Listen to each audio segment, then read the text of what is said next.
Hey folks, this is Jerry King TV. As a co-host of Spooky Appalachia, I wanted to share this story with you that I gathered here a while back. Hope you enjoy. Now, I recently got talking to some of our elders from Alabama. One who was 101 year old and still had a memory that's as sharp as a tack. Well, they got telling me some Hank stories and things. And then one about a mountain witch that was so powerful, said folks was too scared to even let her name pass across their lips.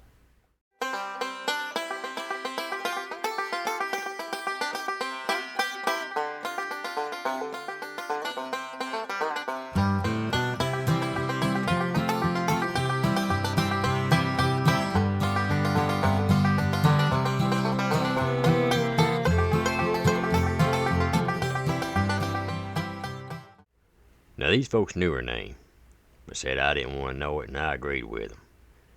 Because they said the last person they recalled that ever said her name woke up the next morning with boils and blisters and sores all over their mouth and tongue.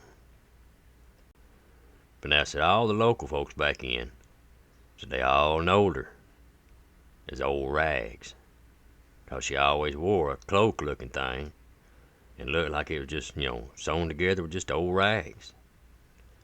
Said she was kind of a short woman, and boy, said she just radiated evil. But now they said that, a lot of their family knowed her family. They said when she was a little bitty gal, she was sweet as honey. She always played with the other gals and things. Just pretty as a doll. Well, when she got older, she fell in love with a feller and done everything under the sun for him, waited on him hand and foot, done everything to make him happy. And he took her heart and shattered it by leaving her for her cousin. Well, said that sent her in a fit of rage, and said she just couldn't take the pain from him. So she went to see an old witch. Said the old witch told her that she couldn't give her his love back, but she could offer her revenge. Now, I reckon it weren't long after that, her cousin and that feller's hair and teeth started falling out. Just anything bad you could think of started happening to them. The folks around town would laugh at them, stuff like that. And Old Rags, she was mighty happy with that outcome. But she wanted to be able to do things like that herself. So she asked that old mountain witch to teach her, and she learned from her. But that weren't good enough. No, she didn't stop there. Says she sold everything she had or could get her hands on to travel.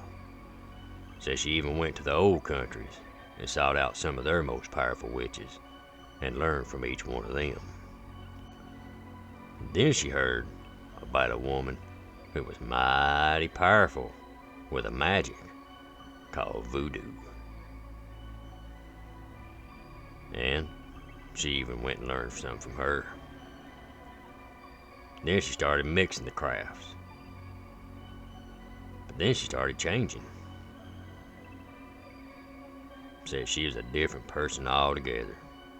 Said even her eyes turned from a deep blue to an icy gray. Said her hair started turning from black to white. Wrinkles ate her up. Said when she was 40, said she looked 90. Said she lived down at the end of a holler. Said about a quarter mile after the last homestead before hers. Said the trees looked dead. Weren't no grass that would grow, flowers, even weeds. It was just dirt. Looked like a wasteland.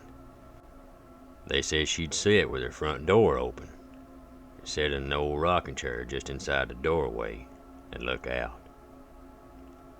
Said weren't nothing unusual to see her stop like a wild animal if she was walking by somewhere and start smelling the air.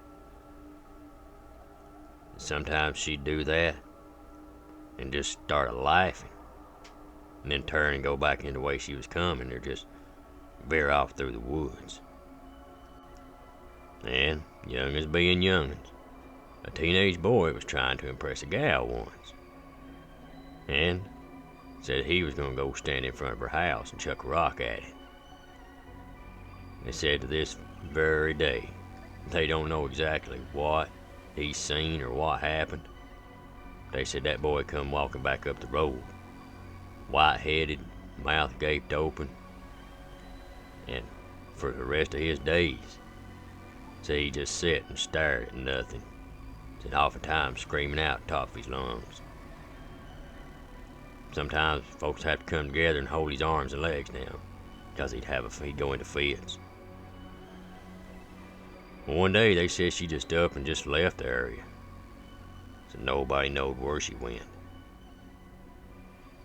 But some folks believe, well, she was so powerful, she's still alive to this very day.